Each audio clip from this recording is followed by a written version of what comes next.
Kamusta, boss? Ay naman, tara, work na tayo ulit. We're doing so. By the way, how's Tito? Okay naman siya. Medyo, ayun, tinamdam lang yung nangyari. Mana ka pala dun eh. Madamdami.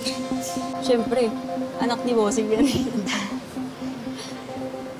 Megan, thank you sa pag-cover. Anytime. Tsaka it's a pleasure to be the leader of Yumi. And understandable naman. Muntik na mapahamak si Tito eh. Anong ginagawa mo? Perry?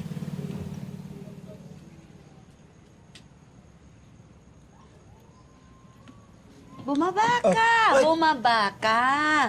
Amaya mahulog ka dyan eh.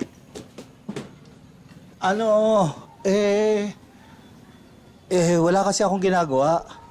Kaya inayos ko tong bombilya na pundido. Pwede ba? Huwag ka nang kumilos. Huwag mo nang pagtangkaan pang gawin yung mga kailangan gawin dito sa bahay.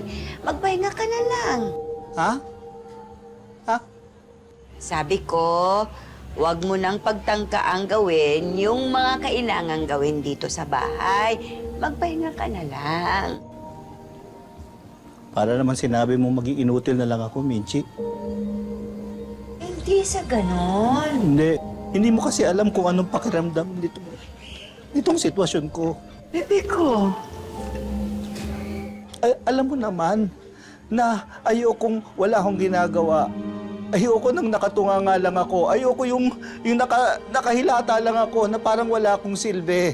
Lagi kong sinasabi sa sarili ko, kinukumbinsi ko yung sarili ko na sandali lang to. Nagagaling ako. Pero pagkatapos yung nangyari sa bar, natakot na ako. Natakot ako na